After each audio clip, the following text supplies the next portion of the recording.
Bonsoir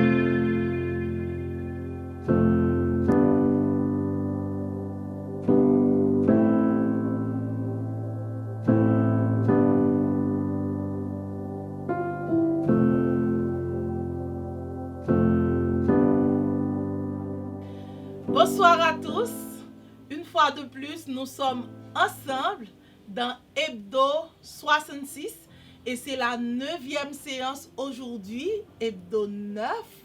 Et je vous souhaite la plus cordiale bienvenue. Bienvenue à toi aussi, Pasteur Augustin. Merci beaucoup, merci, et puis bonsoir à tous, un plaisir. Merci, Pasteur. Vous qui avez soif de comprendre l'histoire entre Dieu et l'homme, vous êtes à la bonne place sur le foyer de communion. Alors installez-vous avec votre Bible, votre calepin pour bien profiter de ce moment. Abonnez-vous si vous ne l'avez pas encore fait et partagez maintenant ce lien avec vos connaissances, vos amis pour plus d'impact. À chaque séance, les premières minutes sont consacrées pour répondre aux questions de nos participants.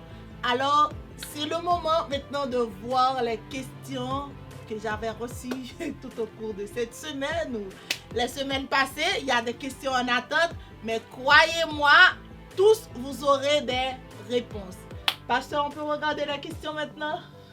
Essayons celui-là, hein?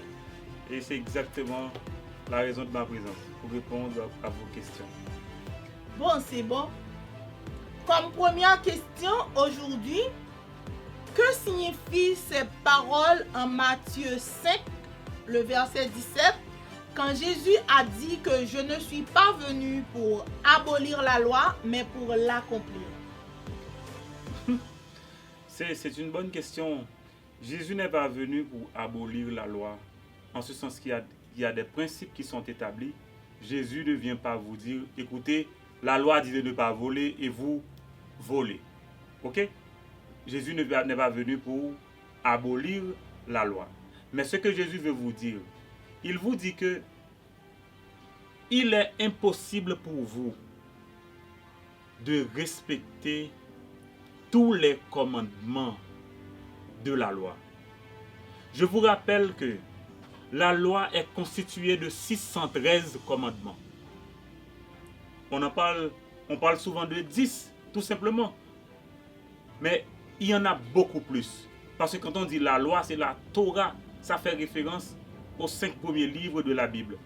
Regardez l'Exode, le Lévitique, les Nombres, le Deutéronome. Ça fait en tout 613 règles à respecter. Et il est dit aussi dans la loi, dès que vous ratez un iota, il faut recommencer. Moi, je mets en défi quiconque, pour dire, écoutez, moi, j'ai respecté la loi. J'ai respecté les 613 lois. Ok? Eh bien, la Bible dit que Jésus étant l'homme parfait, il est venu, il a accompli le tout. C'est comme s'il est le seul à respecter la loi dans son entièreté. Et ce qu'il a fait, il l'a mis à notre compte comme croyant. Autrement dit, parce que je crois en Jésus, j'ai respecté la loi. Ma foi en Jésus signifie que je respecte la loi. Maintenant, comme croyant, est-ce que cela veut dire parce que je suis croyant, je suis sans loi? Non, absolument pas. Je ne suis pas sans loi. Au contraire, comme croyant, je suis encore plus prudent par rapport au péché. Cependant, je sais que ce ne sont pas mes forces, ce n'est pas l'énergie que je mobilise qui me donne la possibilité de plaire à Dieu. Je plais à Dieu par la foi. Je plais à Dieu parce que je crois en Jésus. Je plais à Dieu parce qu'il y a un homme parfait qui est mort à ma place et qui a mis sa perfection à mon compte. Selon qu'il est dit aussi, Hébreux 10, le verset 14, par une seule offrande, il a amené à la perfection pour toujours ceux qu'il a sanctifiés. Est-ce que vous comprenez? Est-ce que vous comprenez? Donc, oui, Jésus n'est pas venu abolir la loi parce que la loi est bonne. Les principes sont des principes, on ne peut pas les éliminer. Mais je vous mets en défi. Est-ce que vous voulez respecter toutes ces lois pour plaire à Dieu? Hein? Eh bien, dans ce cas, Jésus l'a fait pour vous. Voulez-vous l'accepter? Voulez-vous en profiter? Moi, je crois que c'est ce qui est nécessaire maintenant. Alors, en croyant, comme croyant, disons mieux, je respecte les 613 lois, mais c'est en Jésus. En Jésus-Christ, Jésus l'a fait à ma place. Et il l'a mis à mon compte. Voilà. Voilà. Ok. Voilà. Parlant de fête de la mémoire, était-ce pour se rappeler des jours en Égypte ou des miracles de Dieu ou des principes de Dieu? Ok, alors la fête de la mémoire, c'est notamment pour se rappeler que Israël a vécu sous des tentes, notamment dans le désert. C'est pour se rappeler le désert. Parce que quand on est là dans le désert, il y a beaucoup de choses qui se sont passées. La présence de Dieu qui remplit, la présence de Dieu qui satisfait aux besoins, la présence de Dieu qui comble les besoins. Eh bien, Dieu ne veut pas qu'on oublie ces choses-là.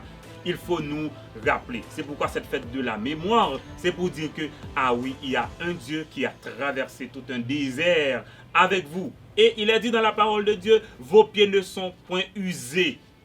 Et vos chaussures et vos habits, il a toujours été à votre côté. Il faut se rappeler ces choses. Et Dieu nous dit, garde-toi d'oublier. Garde-toi d'oublier. Il faut se rappeler. Pour se rappeler là où Jésus est sorti avec vous. Ah, notre Dieu est fidèle, pasteur. Oui. Je me rappelle ce petit chant qui dit, c'est l'hypothèse de nous. Ah oui. Merci. Oui, alors, troisième question, pasteur. Ah, qui est le chef de l'armée de l'Éternel, pasteur? Tu avais promis de nous dire qui c'est. Merci, parce que tu as une bonne mémoire comme moi, c'est une bonne chose. Voilà, eh bien, le chef de l'armée de l'Éternel, regardez-moi bien dans les yeux pour vous le dire. Mais tu ne me regardes pas. Il s'appelle Jésus. Il s'appelle le Shiloh. Ok? C'est lui le chef de l'armée de l'Éternel. Vous vous rappelez? Dans le désert, il est devant. Ok? La colonne de feu, la colonne de nuée. C'est Jésus. Vous vous rappelez? Ce chef encore, quand Shadrach, Meshach et Abednego étaient dans la fournaise, eh bien, en arrivant dans la fournaise, il trouve le chef disponible. Il est le chef de l'armée de l'Éternel. Quand Josué l'a rencontré, il dit, ah, c'est toi? Eh bien, aussitôt, ok? Je me soumets. Voilà. Et vous, à entendre parler de Jésus, vous vous soumettez? C'est extrêmement important. Et si vous refusez Jésus, si vous ne vous soumettez pas à Jésus, il n'y a pas de moyen pour vous d'être sauvé. Parce qu'il n'y a de salut en aucun autre. Il n'y a sous le ciel aucun autre nom qui a été donné parmi les hommes et par lequel nous devons être sauvés. Actes des Apôtres, chapitre 4, le verset 12. Donc le chef de l'armée de l'Éternel, c'est Jésus. Alors, que personne ne dise, oh oui, mais l'armée de l'Éternel, quand ça a commencé, Jésus n'avait pas encore été né. Il est avant toute chose. Amen. Et tout a été fait par lui et pour lui. Amen. Ok? Alors, toi spécialement qui as posé cette question, yeux dans les yeux, tu as eu ta réponse. En parlant de règles de famille, était-ce pour encourager le peuple à respecter les constituants de la famille qui sont mère, père, enfant? Ok. Alors, en parlant de cette règle de famille, rappelez-vous une chose importante. Ismaël, c'était quand même un fils d'Abraham. C'est vrai que la promesse n'a pas été faite sur Ismaël, vous êtes là? Mais les descendants d'Ésaü, les descendants d'Ismaël, les descendants de Lot, quelque part, ce sont des cousins, vous êtes là? Ce sont des cousins du peuple d'Israël. Donc, Dieu dit, attention, vous arrivez certainement à Canaan, vous allez traverser, mais évitez de détruire ces populations-là parce que, vous comprenez? Parce qu'il reste quand même de la famille. Certainement, il y en a quand même qui allaient en faire les frais. Pourquoi? Parce qu'ils refusent. Ils refusent de laisser passer le peuple d'Israël. Ok? Mais Dieu avait donné cette règle de famille, il ne faut pas. C'est comme si même quand la règle, c'est ce que j'aime avec Dieu, il établit la loi, mais il est le maître aussi de la loi. En ce sens que, au nom de la loi, Dieu ne va pas vous laisser périr au nom de la loi. Voyez-vous, le Samaritain, le Juif qui était tombé, Jésus-Christ a raconté cette parabole-là. Le prêtre est passé, mais il ne peut pas toucher. Pourquoi? Il va dire à cause des traditions, à cause de la loi. Mais Dieu a dit, écoutez, mais il y a la loi, mais aussi il y a la miséricorde. Il y a la loi, mais il y a la miséricorde. Et Dieu prend beaucoup plus plaisir à la miséricorde aussi, ok, qu'à la loi. En ce sens, c'est pour vous dire que Dieu tient beaucoup à cela, des principes de famille, des règles de famille. Et c'est pourquoi aujourd'hui, il faut se dire, écoutez, nous sommes des membres de la même famille. Donc, si Dieu a donné l'ordre à Israël de ne pas détruire ses cousins-là qui étaient quand même contre Israël, aujourd'hui, nous sommes tous des croyants en Jésus-Christ. Hein? Nous pouvons nous entendre. Hein? Nous sommes une famille. Nous n'avons qu'à baisser l'ego tout simplement et nous sommes prêts à nous entendre et à aller ensemble. Nous avons le même Père en Jésus. En Jésus, amen. Nous sommes tous fils de Dieu par la foi en Jésus-Christ. Et au nom de l'humanité universelle, tout un chacun, dès que vous êtes une personne, mais Dieu est disponible aussi pour vous. Et dès que vous êtes humain, vous devriez pouvoir collaborer. Mais le péché a tout gâché. Mais en Christ, quel est le problème maintenant? Par la régénération. Ah, la charrette au élevé. Hein. Oui, on doit s'unir parce que là, nous sommes le corps de Christ quand même. C'est difficile. Et les parties du même corps doivent pouvoir. Ah ouais, il faut une coordination. On continue.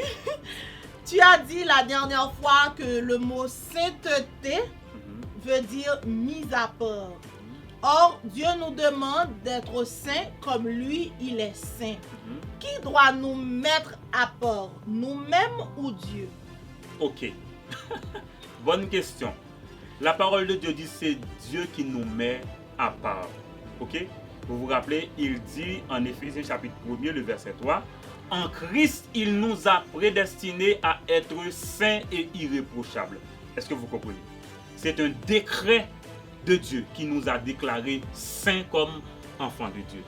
Maintenant, être saint dans notre identité et vivre la sainteté au quotidien, ça demande aussi notre collaboration.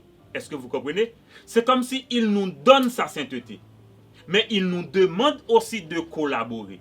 Et c'est pourquoi, au jour le jour, à mesure que tu grandis dans la connaissance de la parole de Dieu, à mesure que tu grandis dans ta communion avec Dieu, à mesure que tu es conscient s'il y a quelque chose qui ne va pas dans votre vie, vous retournez à votre Père Céleste pour régler la question et grandir, la parole de Dieu dit vous contribuez à votre sainteté. Ce n'est pas vous qui vous rendez saint vous-même, mais vous pouvez collaborer. Justement. Ok? Vous pouvez collaborer et au jour le jour. Et laissez-moi vous dire, il y a des paliers qui sera difficile à atteindre si vous refusez de collaborer avec Dieu à ce point-là. Ok? C'est pourquoi la Bible dit, soyez saints comme l'Éternel lui-même, il est saint. Mais la gloire soit rendue à Dieu, c'est que Dieu a déjà mis cette sainteté à notre compte. Maintenant, il nous faut la vivre. Et pour la vivre, qu'est-ce qu'il faut? La foi. Qu'est-ce qu'il faut? L'obéissance à la parole de Dieu. Amen, pasteur. Et je vais m'arrêter là pour les questions aujourd'hui. Encore merci pour ces éléments de réponse. Aucun souci, on attend les questions. On attend les questions. C'est avec joie que je transmets vos questions à pasteur Augustin et n'hésitez pas à chaque séance de me les envoyer et encore c'est un plaisir d'être en communion avec vous. Merci.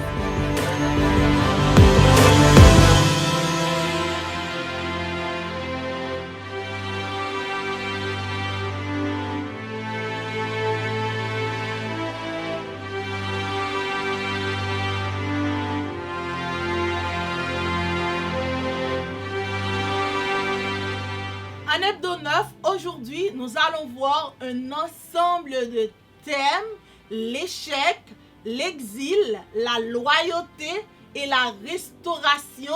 Ah oui, dans notre aventure avec Dieu, il nous arrive de prendre des décisions difficiles, mais Dieu demeure à notre côté. Il reste fidèle à ses promesses, à ses mots, à ses engagements. Il est fidèle. Alors je réclame votre attention, l'attention de tout un chacun pour cette séance aujourd'hui. Disposez-vous pour bien comprendre et mieux poser vos questions. Pasteur, à toi maintenant. Merci beaucoup, Dulka, et merci personnellement à toi qui est disponible maintenant pour continuer cette aventure avec nous. Je dois vous dire, c'est une aventure extraordinaire. Extraordinaire parce que il est nécessaire, absolument nécessaire, que nous connaissions cette histoire, puisque cette histoire nous concerne. Et je vais vous dire une vérité aujourd'hui. Toi et moi, nous ne sommes pas les seuls à être intéressés par cette aventure. Les prophètes, il est dit en 2 Pierre chapitre 1er, à partir du verset 12, que les prophètes qui ont écrit à propos des croyants, ils étaient tellement intéressés pour comprendre qu'est-ce qui se passe dans cette relation. C'est tellement merveilleux. Et il est dit dans ce passage que même les anges voudraient jeter leur regard dans cette relation. Je vous dis franchement, vous et moi, nous avons tellement d'importance aux yeux de Dieu. C'est pourquoi il met sur notre vie le prix de Jésus-Christ. Vous êtes important aux yeux de Dieu. Je vous le dis. Et c'est important. Et c'est pourquoi aujourd'hui nous allons voir l'exil, l'échec, la loyauté et la restauration. Pourquoi tous ces termes? Remarquez bien. Dans notre aventure avec Dieu, il nous arrive souvent de prendre des décisions difficiles qui nous coûtent cher. Mais vous savez, le plan de Dieu demeure pour notre bonheur. Et au final, vous savez ce que nous allons faire? Nous allons le glorifier. Et c'est le livre de Ruth que j'introduis de cette manière. Vous connaissez déjà le plan de présentation de Hebdo 66.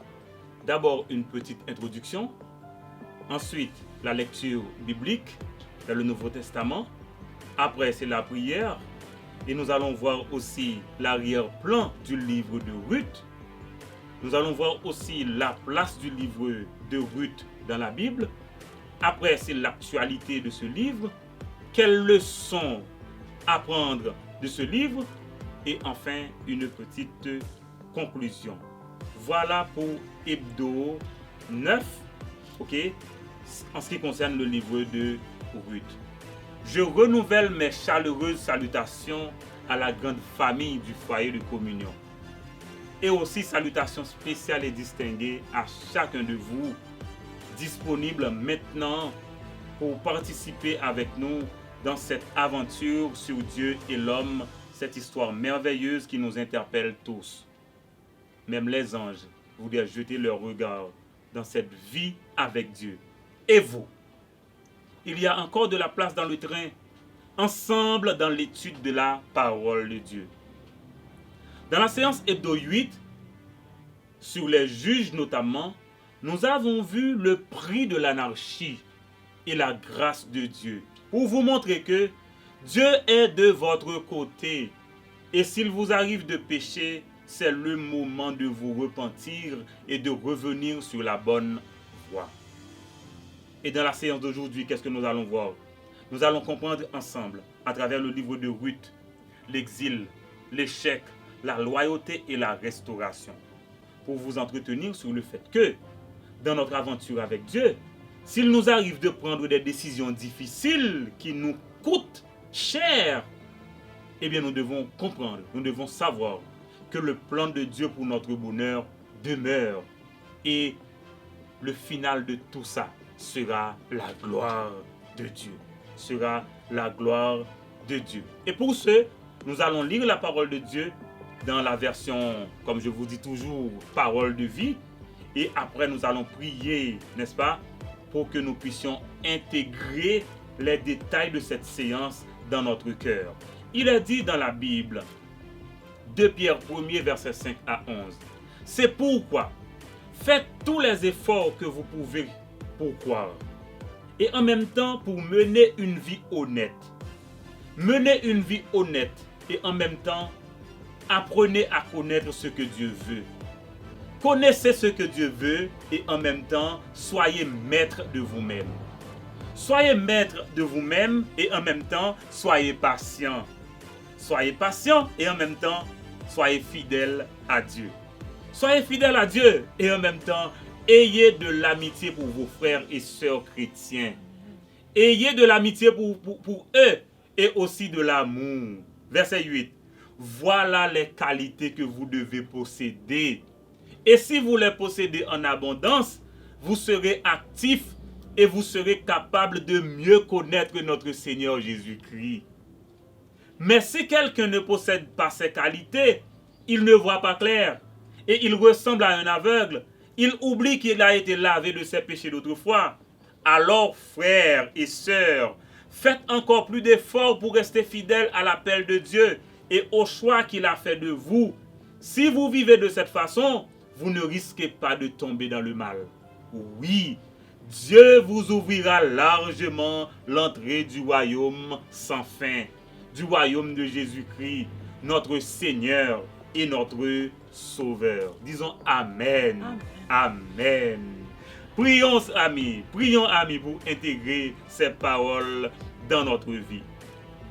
Éternel notre Dieu, nous te rendons grâce, nous bénissons ton nom, nous te rendons action de grâce, nous te glorifions aujourd'hui pour tes grâces, tes faveurs envers nous. Merci pour cette histoire et c'est toi qui en es l'auteur et c'est toi qui conduis l'histoire.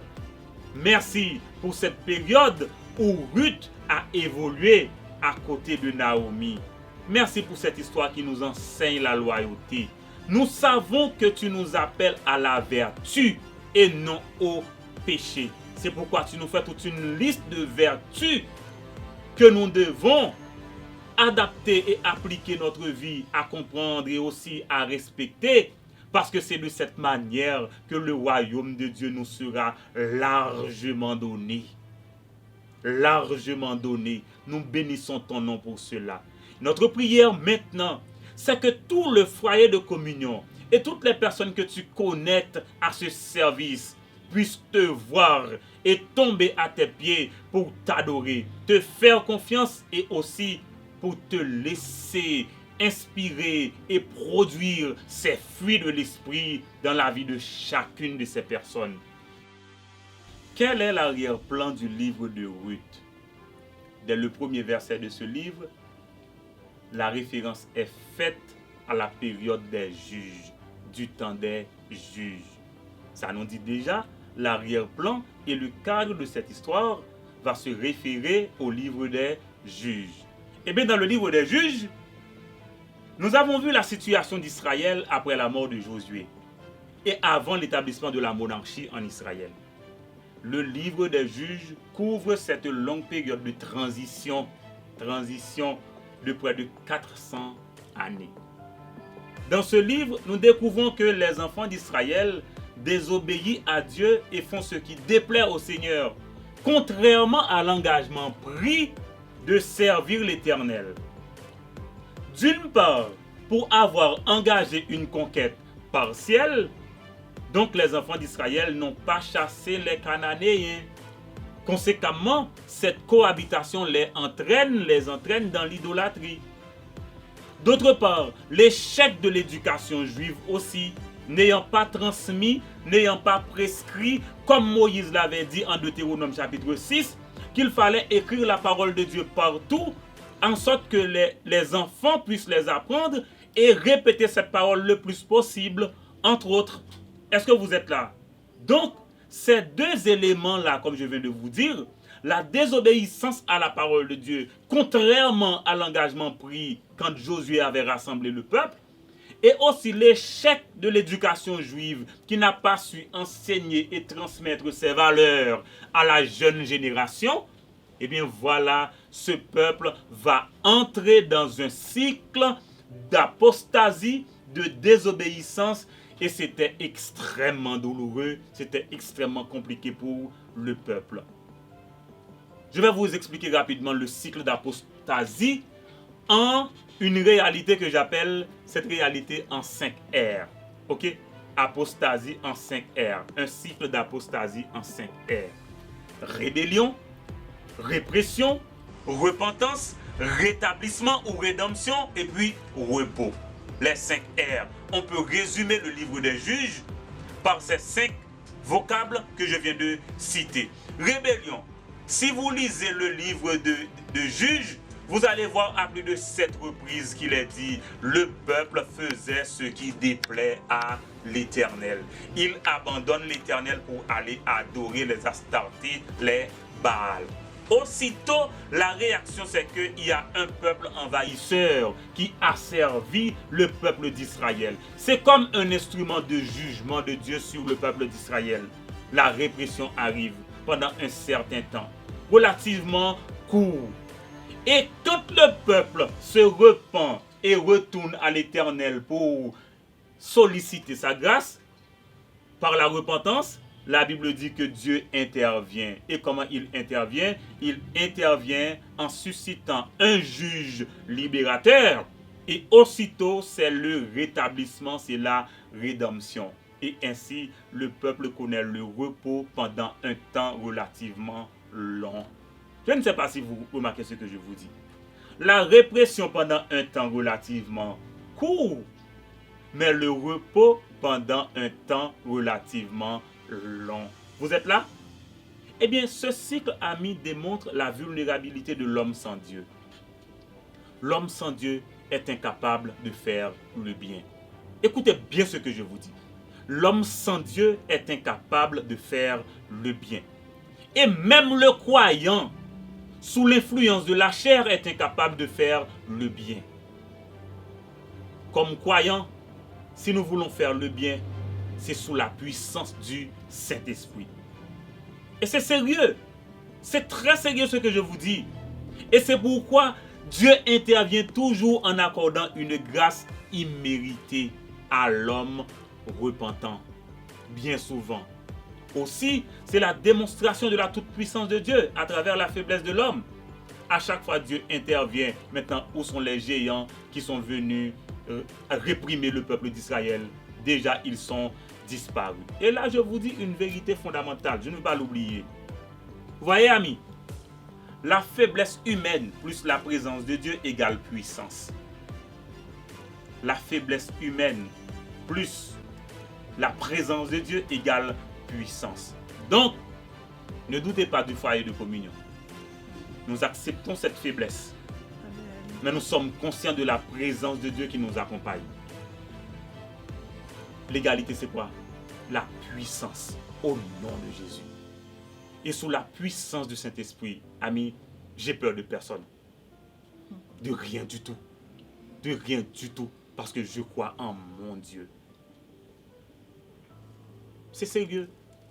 Et remarquez bien, le peuple d'Israël vivait cette période compliquée.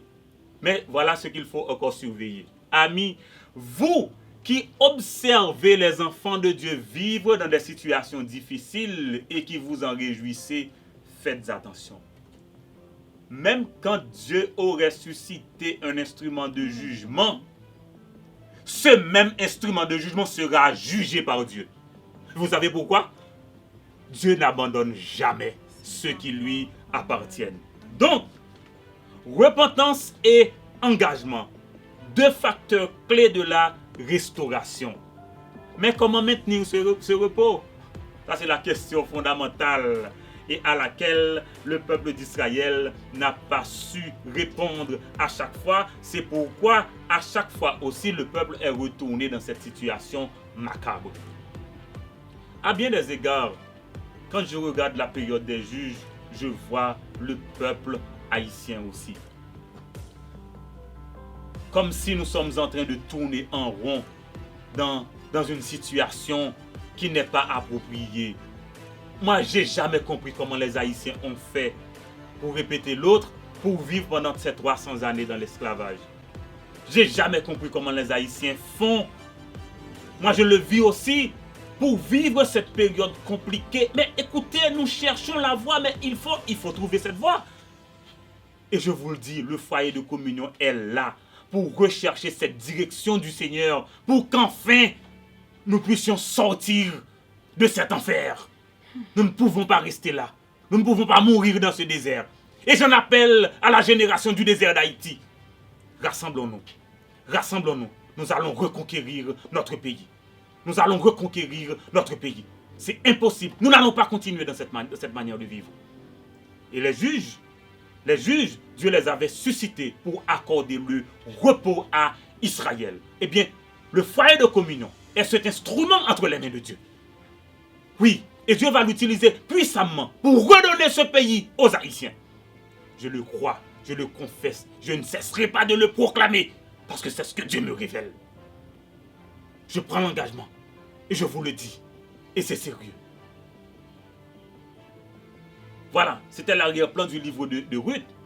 Et dans cette période d'anarchie et d'apostasie, survient une famille qui peut-être n'en pouvait plus, comme beaucoup d'Haïtiens qui n'en peuvent plus. Et quelle décision cette famille allait prendre? La famille d'Elimelech, de Ruth, de Machlon, de Kiljon, cette famille composée de 4 personnes, ils ont décidé de s'exiler à Moab. Mais quel Moab, ami? Quel Moab? La Bible dit en Deutéronome chapitre 19 qu'aucune famille d'Israël ne saurait prendre de telles décisions. Parce que c'est Moab. Moab, ce sont les descendants de Lot, des enfants de Lot. Cette famille-là qui, par l'inceste, est arrivée à se construire comme un pays. C'est un peuple ennemi aussi d'Israël. Écoutez, amis, nous sommes dans une situation difficile en Haïti. Je ne peux pas vous dire de rester en Haïti si ce n'est pas votre vocation. Si Dieu vous appelle ailleurs, il n'y a pas de choix. Et je suis d'accord avec vous, on n'en peut plus, c'est normal de prendre une décision. Mais écoutez, à chaque fois que vous prenez cette décision, réfléchissez. Réfléchissez pour ne pas courir comme à la boucherie. Voilà, c'est ce qui va arriver à la famille de Naomi, Elimelech. Et voilà, il arrive là que cette famille s'exile à Moab. C'est pourquoi le livre de Ruth, si vous remarquez bien, fait partie de ces 2 livres historiques de l'Ancien Testament portant le nom d'une femme. Ruth et l'autre c'est Esther. Mais la spécificité de Ruth, la particularité du livre de Ruth, est que Ruth porte le nom d'une femme, mais quelle femme? Une femme moabite. Je ne sais pas si vous comprenez. Vous ne voyez pas la grâce de Dieu dans cela? Qui intègre une femme moabite dans la famille d'Israël. Et tout à l'heure, on va voir comment cette intégration allait de manière progressive. Maintenant, le livre de Ruth raconte cette aventure de cette famille juive dans le pays de Moab. Cette aventure est liée à quoi, amis? Haïti, à la famine qui s'abattait sur Israël. Mes amis, c'est pas jouette, non? Mais l'aventure allait tourner en vinaigre. La famille allait connaître un échec cuisant, terrible, de voir disparaître le père et les 2 garçons. Et imaginez Naomi qui allait faire seule. Elle est descendue accompagnée de toute sa famille, son mari, ses 2 enfants, ses 2 garçons.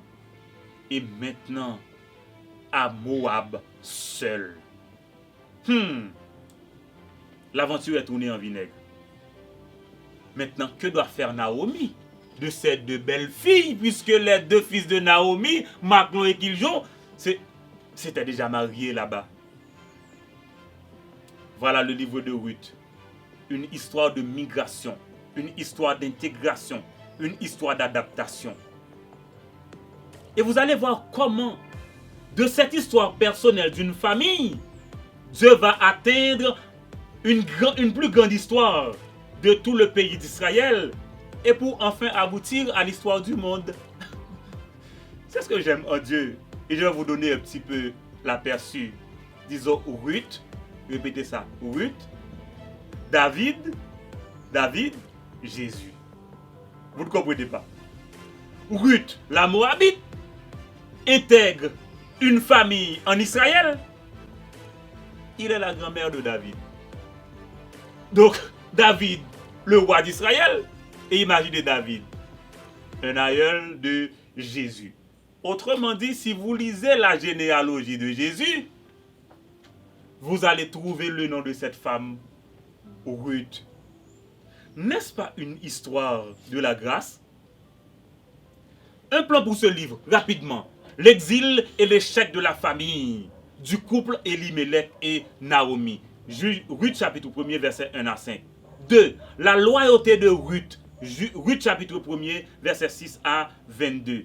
Et enfin, la rédemption de la famille. Ruth chapitre 2 jusqu'à Ruth chapitre 4, verset 12. Et c'est là, amis, vous allez voir que Ruth va donner naissance à une plus grande lignée. Une lignée qui va être universelle. Une lignée qui va inclure toi et moi. Vous êtes là? Regarde comme Dieu est providentiel. Regarde comme Dieu est providentiel dans ses soins. Regardons ensemble. L'exil et l'échec. Je ne veux pas dire que l'exil vaut toujours l'échec. Je dois citer le nom d'un grand homme haïtien, d'un grand écrivain. Son nom c'est Daniel Laferrière qui dit l'exil vaut le voyage. Ok, c'est là le titre de son livre. Mais dans ce cas-ci, nous voyons l'exil et l'échec. Le cadre de l'histoire, je viens de vous le dire. Les juges, l'apostasie. Vous savez ce que signifie Bethléem? Cette famille vient de Bethléem, la maison du pain. Et remarquez pourquoi cette famille va s'immigrer, va s'exiler à Moab à cause de la famine. La maison du pain est transformée en une maison de famine. Ça, c'est le jugement de Dieu. Ça, c'est le fruit de l'apostasie. Amis, c'est compliqué pour abandonner bon Dieu. C'est compliqué pour abandonner bon Dieu. C'est compliqué pour refuser d'obéir à bon Dieu. Et je veux répéter comme Pierre. Mieux vaut obéir à Dieu plutôt qu'aux hommes, quel que soit le prix à payer. Voilà. Elimelech et sa famille en exil. Maintenant, le lieu de cette histoire, c'est à Moab que ça se déroule. L'un des ennemis d'Israël. En Nombre chapitre 22, verset 1 à 5. Moab issu d'un cas incestueux. Genèse chapitre 19, verset 35 à 37. Donc Moab est banni de la maison d'Israël. Malgré tout, Elimelech immigré à Moab avec sa famille. C'est une alliance inattendue face aux séparations anciennes. Je rappelle, Bethléem, la maison du pain, est devenue le pays de la famine. Elimelech et les siens doivent s'exiler pour survivre. Mais comme en situation de conflit, de guerre de toutes sortes, de guerre des gangs, des familles cherchent à survivre. C'est pourquoi la famille d'Elimelech pense pouvoir trouver refuge ailleurs. C'est pas mauvais, non, choix que vous faites. Je m'a dit des fois, il faut qu'on calcule aussi en courir. Et si vous courez avec intention, pour que vous ne soyez pas obligé de rester dans la situation, si ce n'est pas bon pour vous. Par contre, vous comprenez ça, là. Ok? Maintenant, qu'est-ce qui va se passer? Une tragédie. Une tragédie. Ça même qui te pose une question. Comment faire face à la tragédie? Comment répondre à la vie quand on a tout perdu? À ce moment, ami, il faut choisir sa voie. Il faut choisir sa route. Il faut choisir sa voie. Il faut choisir sa route.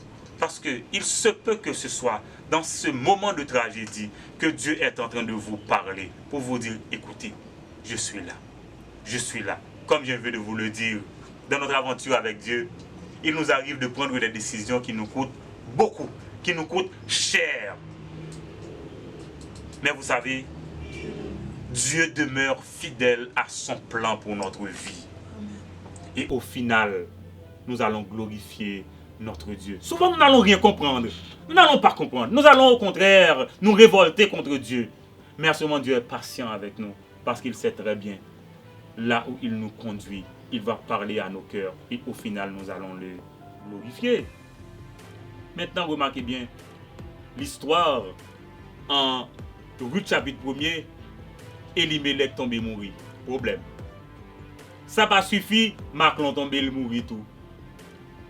Comme si m'ta dit ça pas suffi pour Naomi, qu'il j'en vini tout qui ça le fait, li mourir tout. On a mené Naomi qui l'a connu à Koukol avec deux belles filles que le fait rencontrer à Moab. Madame n'a pas contre qui saint pour le relais, l'argent nous dit ça en Haïti. Il pas contre ça pour le dire. Il dit waouh, désormais je ne suis plus Naomi qui signifie la grande beauté. Je m'appelle de préférence Mara. Ça veut dire amère, tellement que sa vie était remplie d'amertume. Maintenant, Naomi va prendre une décision difficile. Il dit écoutez mes filles, je suis âgé. Je ne pourrai pas donner naissance à deux autres garçons pour vous les donner comme mari. Eh bien, retournez trouver votre famille et moi, laissez-moi repartir dans mon pays. Est-ce que vous êtes là? Amis, vous vous mettez à la place de Naomi? Est-ce que vous vous mettez à la place de Naomi? Ce n'est pas une histoire facile. Ça ressemble à un conte. Mais remarquez bien, amis, ce n'était pas une histoire facile. Naomi a décidé que dans cette tragédie-là, bon d'ailleurs Naomi dit c'est un jugement de Dieu sur ma vie, je n'ai pas besoin de vous entraîner dans cette tragédie-là, eh bien vous pouvez repartir. C'est comme si Naomi porte les filles à voir les fins potentielles non favorables et sans issue dans cette stratégie, dans cette tragédie, pour mieux dire. Je ne sais pas si vous comprenez. Il dit, mesdames, qui ça nous capable de faire? Rien, non, nous pas capable de faire. Nous pas dire ça en Haïti. Bon, ça m'a fait. Rien, non, nous pas capable de faire dans ça. Et maintenant, Naomi renvoie chacune de ces filles-là, parlant de Ruth et de Orpa, à un choix personnel. Maintenant, Ruth va réagir. Et c'est ça, oui, ça mime, ou pas le temps. Ruth va réagir par un engagement déroutant. Pourquoi déroutant? Parce que personne ne s'y attendait. Ruth va choisir délibérément l'exil. Mais la différence, c'est que si Naomi a choisi l'exil et a perdu sa famille, Ruth va choisir l'exil et va regagner sa famille. Et pas seulement sa famille, mais Ruth va regagner le monde. À la gloire de Dieu, amis. Est-ce que vous êtes là? Par une décision, tout simplement. Une décision d'abandonner. De dire, écoutez, je dois faire un choix. Il dit, Naomi, écoutez bien. J'aurais aimé voir ce passage pour le lire pour vous. Hein? J'aurais aimé le faire. Hein? J'aurais aimé le faire.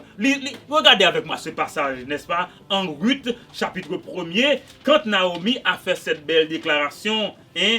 J'aurais pas aimé rater cette possibilité. Vraiment, ça coûte du temps. Mais pourquoi pas? Puisque c'est important. Je vous lis cette parole-là. Naomi dit, écoutez les filles, regardez. Il dit, Ruth, regardez bien. Ta belle-sœur Orpa est retournée retrouver sa famille et les siens. Et toi, Naomi, et toi, Ruth, fais la même chose. Regarde, ta belle-sœur est retournée vers son peuple et vers le Dieu de son peuple. Il dit, écoute Ruth, fais comme elle, rentre chez toi. Mais Ruth répond, et c'est là, Abim Tarem, entendez ça avec précision. Ne me force pas à te quitter pour rentrer chez moi. Tenez bien, là où tu iras, j'irai. Là où tu habiteras, j'habiterai. Ton peuple sera mon peuple et ton Dieu sera mon Dieu. Vous êtes là? Et le verset 17 est encore plus difficile. Là où tu mourras, je mourrai. Et là on m'enterrera.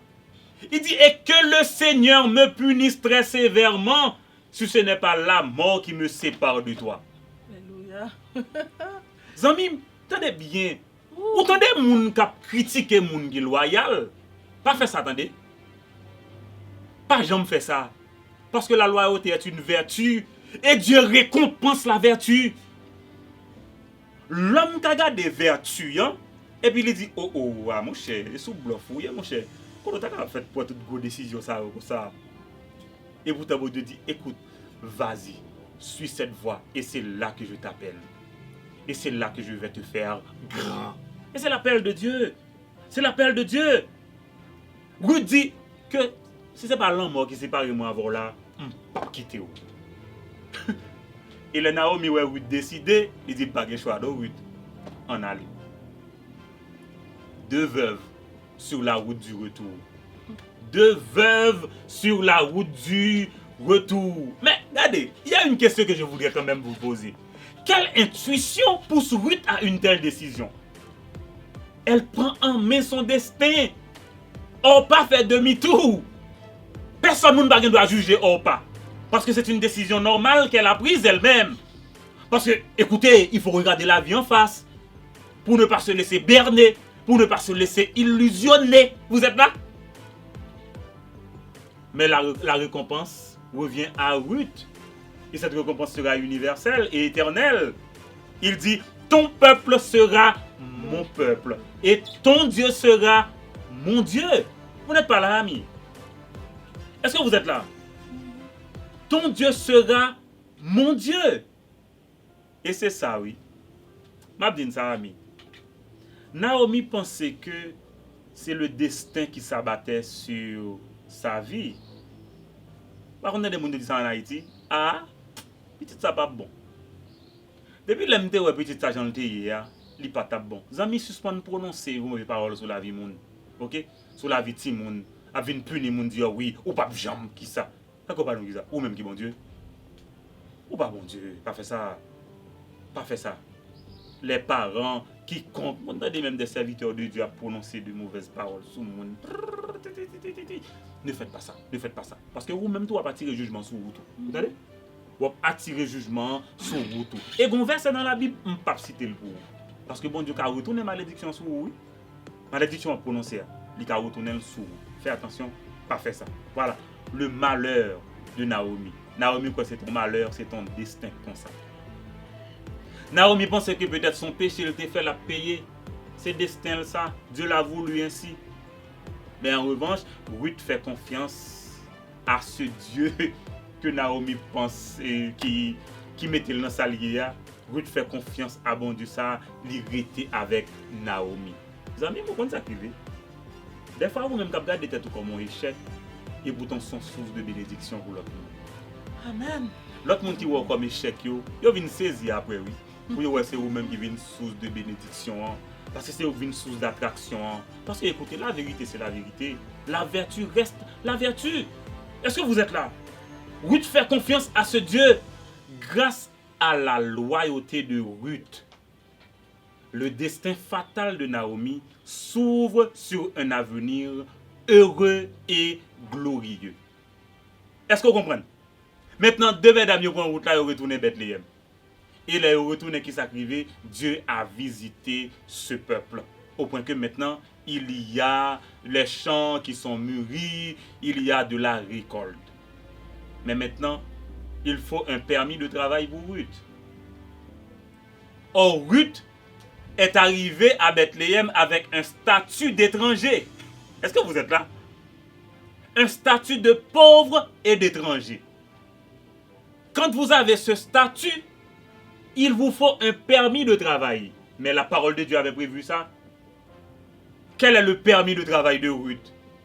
Tout ce que Ruth peut faire, c'est de constater les champs qui sont déjà récoltés.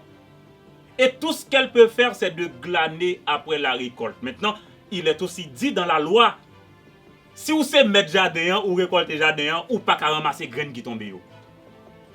Vous n'avez pas entendu ça, là. Si vous savez mettre jardin, ou récolter jardin, tout ça qui tombe à terre, ou pas qui doit ramasser, il faut que vous quittez pour les gens qui n'ont pas gagné, viennent chercher. Eh, vous n'avez pas compris ça, là. Waouh! Ruth accepté d'entrer dans le plan ça avec Naomi. Et figurez-vous, il a tombé dans un bon jardin.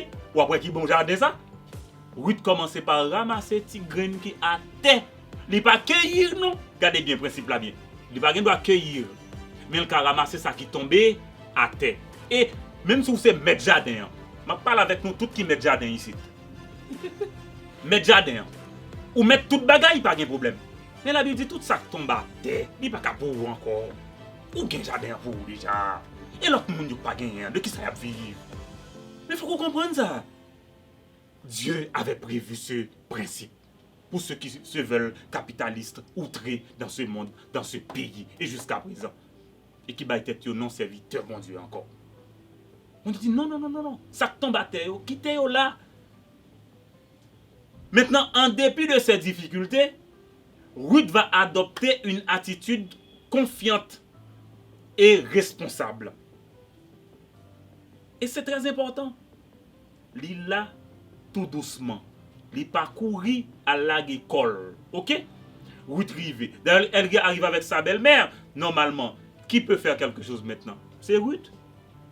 Maintenant, son statut pauvre et étrangère. Quels sont ses droits? Lévitique 19, versets 9 et 10. Je cite parole bon Dieu pour vous. C'est pour capable lire. Et maintenant, qu'est-ce qui va arriver? Un homme s'appelle Boaz. Boaz. Je ne sais pas si en hébreu on allait dire Boaz, mais ça s'écrit B-O-A-Z. Dans certaines versions, c'est écrit Bouz, B-O-O-Z.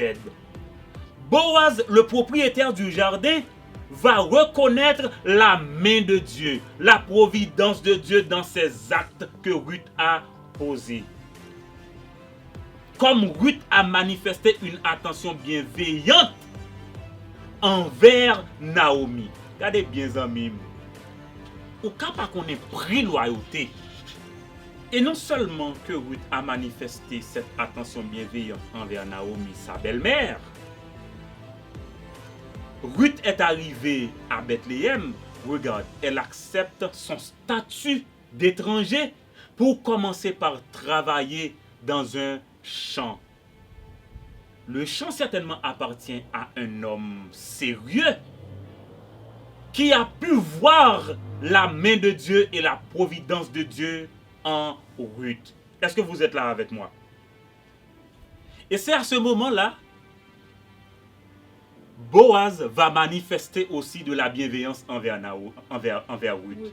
Pour dire, Ruth, oh, c'est toi. Ah, j'ai appris toutes les nouvelles, ce que tu as fait pour ta belle-mère. Je suis aussi de la famille et je te remercie pour ces bienfaits-là que tu as fait pour... Vous n'imaginez pas. Qu'est-ce qui arrive là? Comme si Ruth, qui se croit comme étranger, comme pauvre, elle est accueillie dans un jardin au prix que Boaz va lui accorder des faveurs pour dire, écoutez, non, non, non, non, non, écoutez, non seulement que vous pouvez ramasser les grains tombés par terre, mais aussi Boaz va donner l'ordre à ses moissonneurs, aux personnes qui récoltent dans le jardin. Il dit, regardez, mais c'est pour nous quitter quelques épis tout pour que Ruth capable prendre yo. Mais Ruth qui pas de droit pour te cueillir. Ruth commence graduellement à entrer dans la vie parce qu'il est capable de droit pour cueillir. Ça paraît là, Boaz va dire non, non, non, non, non, non. Le manger arrivé, c'est pour venir manger avec nous. Waouh! Ça c'est un bagage extraordinaire. La grâce. C'est la grâce. Mais c'est beaucoup plus que la grâce. C'est beaucoup plus que la grâce. Parce que Naomi, pour le ressusciter, puisque Ruth, pas seulement jouer une récolte là, non. Mais Ruth pour le poser des jardins. Et bah, on nous rêve d'abio. Pas courir sur le dos. Pas courir sur le dos. Voilà que Ruth, qui gardait toute faveur ça qu'il bénéficie dans le jardin ça, et l'aile pour aller, Boaz assurer le ballon sac, dit le garder, mais pour porter aussi pour Naomi. Waouh! Et maintenant, Ruth arrivée à la maison, accueillie par sa belle-mère, Naomi. Et Naomi dit, petite, racontez-moi toute bagaille. Dis-moi tout ça qui passé. Et là, Naomi garde des quantités de détails Ruth porter. Naomi dit, je ne sais pas que si c'est glané ou glané seulement, ou qu'à joindre tout ça, raconte-moi tout. Et Ruth dit, Naomi, écoutez, j'ai travaillé dans le champ d'un homme qui s'appelle Boaz.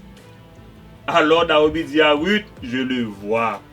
Le Seigneur continue à nous montrer sa beauté il est bon pour nous les vivants, comme il est bon pour les morts. Naomi dit que le Seigneur bénisse cet homme. Et puis Naomi a ajouté, Bouz est un homme de notre famille proche. Donc, il a la responsabilité de prendre soin de nous. Waouh! Ruth continue pour dire, écoute, Boaz m'a dit aussi, continue à ramasser les épis derrière. Ok? Derrière mes serviteurs, jusqu'à la fin de la récolte. Donc, mais Ruth qui était allé comme juste un monde qui était contre travail journalier. Ruth connaît un gros travail pour toute récolte là. Il a droit, il est capable de venir travailler à tout moment que le veut. Il n'est pas seulement là pour ramasser des grains, mais il est là pour le venir beaucoup plus. Sa déclaration, c'est qu'il dit, Boaz m'a dit, continue à ramasser les épis derrière mes serviteurs jusqu'à la fin de la récolte. Naomi dit à Ruth, c'est bien ma fille. C'est bien ma fille. Continue de travailler avec les servantes de Boaz. Si tu vas dans le champ de quelqu'un d'autre, tu risques d'être mal reçu. Et Ruth, qu'est-ce qu'elle va faire? Va donc ramasser les épis d'orge et de blé avec les servantes de Boaz jusqu'à la fin de la récolte. Elle continue à habiter avec sa belle-mère. Mais Ruth, Zamim. Mais Ruth, ma parole de l'IA là. Nous ouvrons maintenant ce chapitre 3. La loyauté de Ruth et la restauration de la famille. Vous comprenez comment me ça? Ruth va jouer la dernière carte. Ruth va jouer la dernière carte. Ruth maintenant est motivée par l'attention de Boaz. Ça semble à un idylle. Ça semble à un romance. Et Naomi encourage Ruth à aller plus loin. Le séduire. Mesdames, nous entendez? Mais Ruth qui est venue comme étrangère, comme pauvre, mais Ruth rencontre un homme qui est plus riche dans le pays, qui c'est Boaz. Et là-bas, de l'autre côté, l'a mené son carrefour de séduction. Nous devons croire que Satan tourne dans mon Dieu. Je parle avec vous amis. Est-ce que vous croyez que Satan tourne dans mon Dieu ou séduire lui? Maintenant, suivant le conseil de Naomi, Ruth va tenter quelque chose d'extraordinaire. On appellerait ça aujourd'hui une mission impossible. Une mission impossible. Mais ce qui est impossible pour moun, possible pour bon Dieu. Mais comment procéder alors que tout est réglé par la loi? Parce que vous sont étrangères. Vous ne pouvez pas venir là pour faire n'importe quelle erreur fait sous la loi. Vous payez ça. Mais je dis nous bien, des fois, le projet bon Dieu accompli dans des tactiques humaines aussi. Vous avez ça me dit là? Je ne parle pas du monde qui peut le faire faux, monde qui peut faire ça pas bon. Mais comme monde que vous êtes, comme petit bon Dieu, il y a des stratégies que bon Dieu inspire. Est-ce que vous là? Est-ce que vous là? Maintenant, ça semble avec un idylle. Ruth pour le belle, Ruth pour le mettre parfum. Et suivant conseil belle-mère, qui ça Naomi fait, qui ça Ruth pour le faire, pour éviter l'absus là, Ruth va passer la nuit à l'air de Boaz. Ah, français ça lourd pile, pas pour prendre pour un terme qui est accessible. Eh bien, Naomi dit Ruth, petite, fais au belle. Vous entendez? Fais au belle. Allez tranquillement vers côté monsieur couché. Pas fait rien non, mais rale ti drap qui bon pied là, mettez sous pied. Quittez le fin dormir ou même vidi, mettez drap sous pied. Regardez, dès pour faire ça Ruth, pas inquiéto, ou li ta comprendre ça veut dire.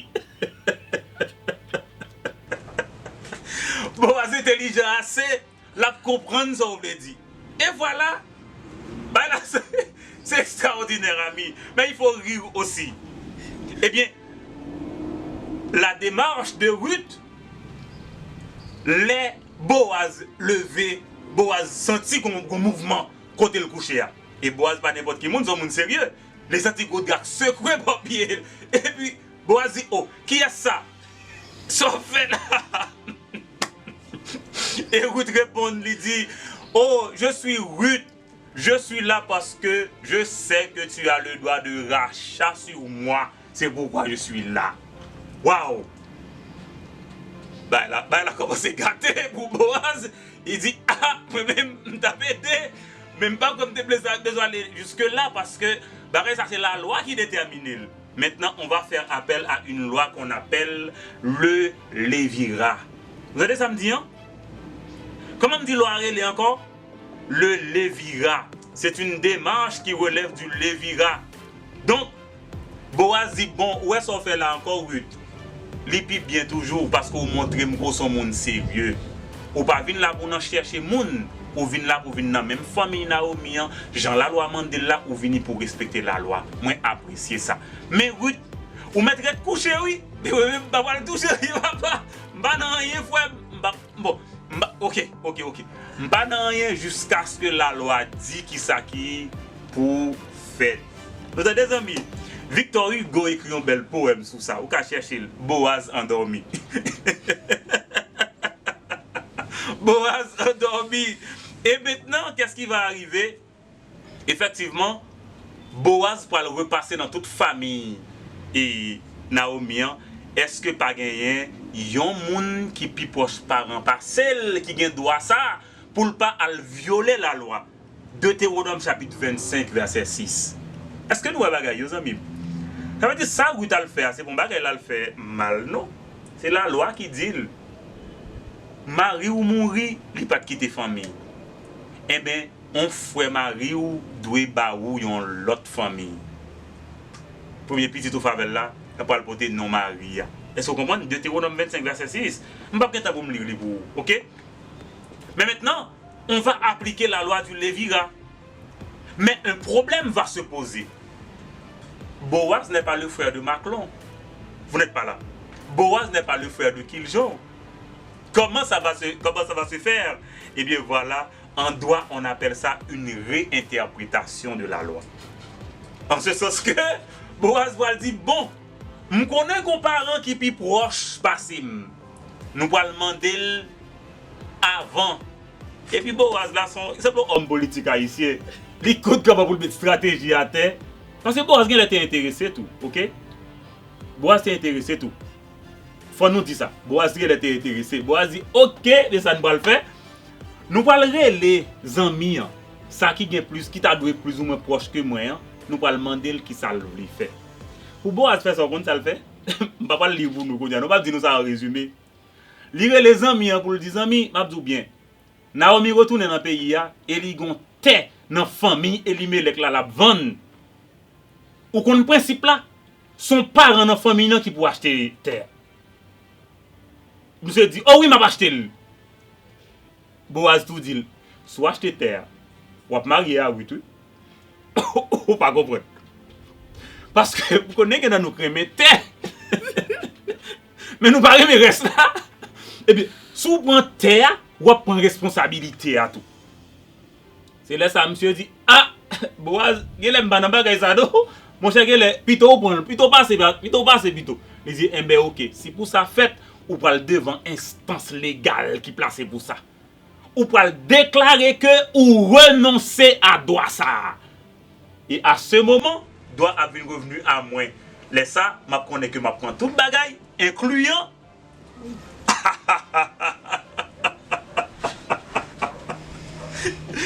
Vous comprenez, amis? Donc, loi te dit, mais qui ça pour faire? Mais c'était la loi du beau-frère.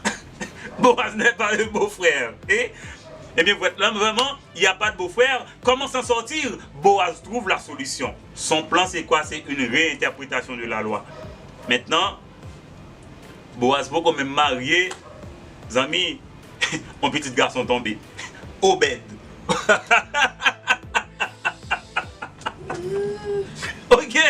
Ok. Le fils de Ruth, maintenant, pour intégrer dans quelle lignée? Naomi. Waouh, c'est comme une résurrection, c'est comme une rédemption pour la famille de Ruth, de Naomi, qui te voit tout bagaille perdu. Voilà que Naomi commence par content encore. Je ne sais pas si vous comprenez ça, mais dis, Avi va tout bien, qu'un bête tout. Qu'est-ce tout? Choisis pour une femme d'exception. Choisis pour une femme distinguée. Je veux dire ça, destinée ou royale. Choisis pour une femme loyale. Loyale, royale. Ok? Je vais répéter le bout encore. Loyale, royale. Est-ce qu'on l'a? Choisis pour une femme d'exception. Une femme de distinction. Ok? Et puis, regardez, ouais. Dans le bon langage, au cap là.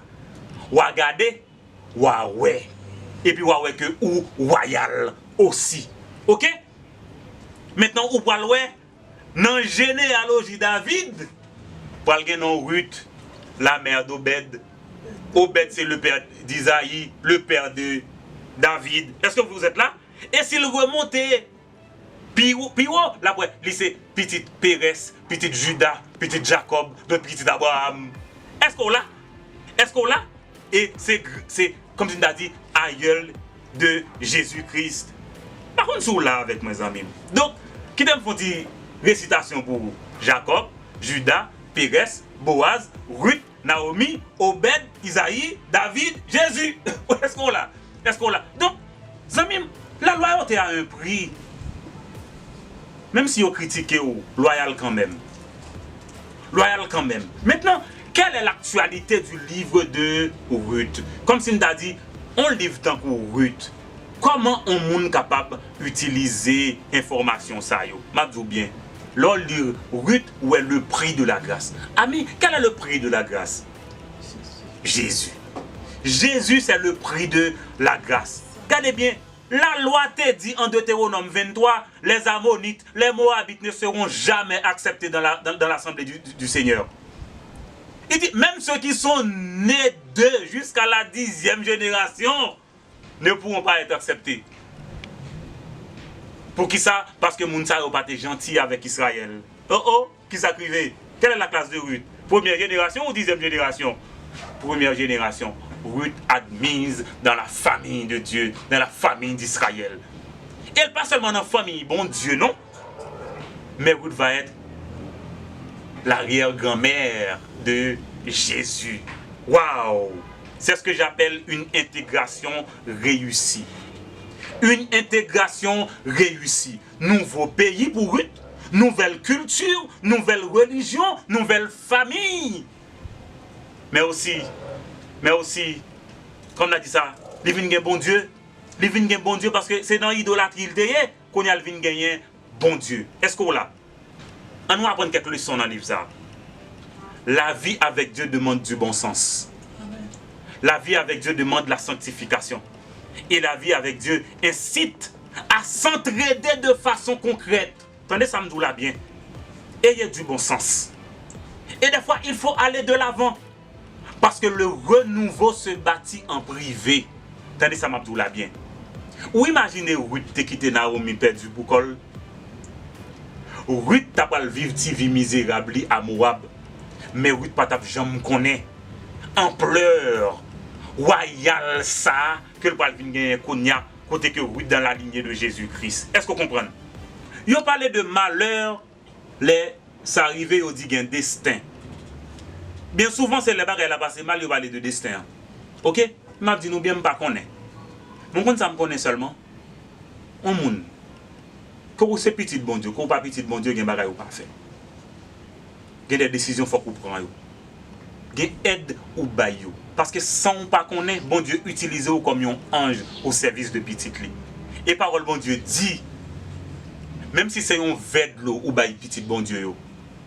Bon Dieu pas jamais oublier ça dans le royaume non. Voir sous ta fond geste qui est extraordinaire. Mais faire de tout cœur. Pas faire pour détruire, pas faire par manipulation. Pas faire pour séduire moun après ça pour reprocher yo. OK? Mais faire de tout cœur. Parce qu'il y a une nécessité ou quoi que bon Dieu te mette ou là pour ça. Ou fait. Waouh! Ça ne même pas dire ça. Mais la grande célébration qu'il y a maintenant. Cette célébration du foyer de communion. Mais comment on le fait fête, amis? Parce que tout simplement Dieu a mis des anges sur la route. Ah, j'aime cette parole qui dit les anges sont à mes services comme croyants. Bon Dieu, mettez-vous au service du monde. OK? Je dis nous un bagage encore. L'autre principe pour nous apprendre, amis. La société moderne tend à tout rentabiliser dans le temps et dans l'espace. Tandis que la terre est à nous tous. Eh bien, la Bible exhorte de ne pas tout accaparer seul. Ce qui est nécessaire à tous. Amis, si vous regardez bien, ça va vivre avec l'argent à vivre là. Tu as fait peut-être une quantité de monde vivre mieux. Mais non, au contraire, c'est toute la terre pour gagner, c'est tout le monde pour gagner. Eh bien, bon Dieu dit principe là, mais comment lier? Moi, je vais gratuitement. Je vais dire qui sont possédés que ce n'est pas recevoir. Dis-moi ça seulement. Qui sont possédés que ce n'est pas recevoir?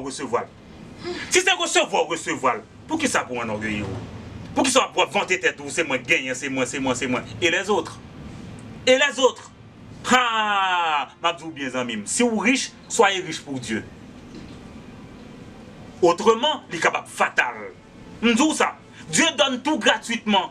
Vous savez ce qu'il nous encourage à faire de même, c'est-à-dire à aider, à vous ouvrir aux autres. Et c'est ça que fait de communion, les amis.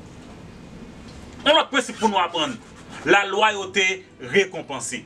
Vous voyez, Ruth venue comme une étrangère, comme une pauvre. Aujourd'hui, elle est riche et sa richesse devient universelle à travers Jésus. Ou t'as imaginé, on a dit dans la famille, où t'as David qui est roi, ou c'est grand-mère David qui est roi. Vous savez dire, pour tous ces arrière-grand-mère Jésus, je n'ai pas besoin de tout qui récompense, ça veut dire. Et puis, je ne sais pas dans toute histoire, ça, il y a la bonté de Dieu qui se manifeste. Tant envers Naomi, qu'envers. Et regardez Ruth dans contact avec Boaz, où il y a bonté dans cela. Ok? Même réponse Boaz à Ruth, ou comme si tu as dit que bon Dieu planifié la providence. Regardez le lien mariage là même, comme si comment pour mariage la fête. Vous vous rendez compte que le bon Dieu te planifie un bagage quelque part. Notre Dieu est le Dieu de la planification, le Dieu de la providence. Maintenant, on t'y barre m'a dit aux amis comme leçon. La bonté fait avancer les choses. La bonté fait avancer les choses. Aucun qui peut manifester bonté avant, ou même, qui est-ce qui manifeste bonté avant, ou même pas la veille là. C'est vous pour faire le même. C'est vous. Et puis, par contre, si vous lire l'histoire, ça, ou après que, vous avez une idée sur coutume matrimoniale époque là. Il faut que vous respectez les règles. Bien, Naomi, Ruth, Boaz, même si nous sommes d'accord entre nous, mais nous ne pouvons pas faire comme ça. Il faut aller devant une instance qui peut analyser les là que juste. Vous comprenez? Pour les gens qui marié aujourd'hui, ou qui ont un projet, à son bon bagage. Mais il faut que vous d'accord pour aller devant une instance qui est appropriée. Pour ça, est-ce que vous comprenez? Donc, dans le livre, ça, qui ça nous c'est la providence de Dieu en exercice. En conclusion, amis, enfin, histoire là tellement belle, nous pas fini. C'est la grâce de Dieu et la grâce de Dieu et la grâce de Dieu. Par contre, vous comprenez ça, là. Ruth, c'est un livre de grâce. C'est un livre de foi. L'on lit dans le livre, ça, ouais, ça écrivait les besoins humains, la famine, le deuil, un paquet de situations. Mais dans le livre, ça, si vous regardez bien, il y a l'amour aussi et la loyauté. N'est-ce pas? Est-ce qu'on suspecte dans le livre, ça, il y a la direction divine qui se donne? Ou pas elle, mais mon Dieu toujours là. Il est le maître de l'histoire. Et ouais, ça écrivait tous en bim. L'amour est universel, n'est-ce pas? L'amour est universel. L'amour ne s'appelle pas Israël. L'amour ne s'appelle pas juif. Ok? L'amour ne s'appelle pas, l'amour s'appelle humain. Ok? Si vous êtes humain, vous pouvez aimer. Et ma parle plus loin avec vous. Si vous êtes divin, comme les croyants, vous pouvez aussi aimer. Et ça me remet en. Le regard de Boaz bien. À qui est-ce qu'elle semblait? Ah, on va répondre moi. Eh bien, tel est Boaz. Tel est notre Jésus. Boaz est le rédempteur de cette famille. Jésus est le rédempteur de l'humanité. Est-ce qu'on l'a? Vous aimez est-ce qu'on connaît Jésus? Dans l'époque, ça me sûr que famille Naomi a dit, oh, vive Boaz. Je dis à qui ça va dire? Vive Jésus. Je souhaite que le son aujourd'hui a été encouragé ou pour connaître que, écoutez, ou qu'à prendre des décisions qui sont difficiles comme croyant. Dans l'aventure avec bon Dieu. Tant que vous exilez tout. Il y a un échec sur route là tout. On compte dans ta dire quand on arrive loyal. Loyal. Et qui sait si ce n'est pas pour le moment ça pour bon Dieu te bonne restauration. Parce que amis, dans notre aventure avec Dieu, s'il nous arrive de prendre des décisions qui nous coûtent cher, nous pouvons encore compter sur la grâce de Dieu, sur le plan de bonheur de Dieu. Bon Dieu dit, les dons de Dieu sont irrévocables. Est-ce que vous entendez ça me dit là? Ça te dit ou l'a faire, c'est lui l'a fait. Si m'te ou m'te obéi. Parce que là ça, ou t'as souffri moins. Mais si ou pas obéi, non seulement ou souffri parce que vous désobéi, mais en plus de ça, ou parle en contravention avec bon Dieu qui te un plan pour vous. Est-ce que vous comprenez? Et l'a accompli quand même. Donc, moi, nous avons intérêt pour nous faire bon Dieu confiance et pour nous obéir à la parole.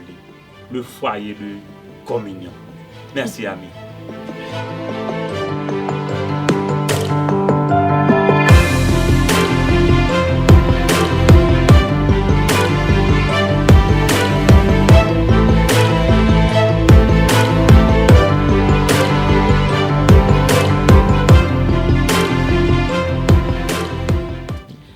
Je me rappelle avoir dit la dernière fois qu'à chaque séance, Dieu nous donne des moments uniques et extraordinaires. Et aujourd'hui encore, je ne sais pas si vous voulez le dire avec moi, cette séance à travers l'histoire de Ruth a été unique et extraordinaire. J'ai tellement aimé. J'espère que vous aussi vous avez aimé et vous allez partager aussi cette séance avec vos connaissances, vos amis. Et surtout, je retiens la grâce et encore la grâce. Tout n'est que grâce. Et aussi dans notre pays Haïti, nous vivons que par grâce. Pour nous dormir, pour nous lever, pour nous sortir, pour nous entrer, c'est grâce seulement. Heureusement, les bontés de Dieu ne sont pas épuisées. Amen. Ses compassions ne sont pas à leur terme, malgré situations difficiles, malgré problèmes dans le pays, nous toute tête chargée, nous connaissons les bontés de notre Dieu, notre Papa ne sont pas épuisées. Nous qu'à compter sur bon Dieu. Moi remercier chaque monde qui était là. Moi remercier chaque monde qui t'a participé. Et moi dis nous encore si il y a un bagage que nous pas comprendre, que nous voulons plus bien comprendre, posez question dans les commentaires. Nous même qui gagne numéro, posez une question directement et m'a partager question ça avec pasteur et n'a joué une réponse. Et c'est le foyer de communion. On s'est bien amusé aujourd'hui dans la parole de Dieu, dans l'apprentissage de la parole de Dieu. C'est une séance bénie. Moi dis nous merci et moi bye nous rendez-vous dimanche prochain Dieu vous là.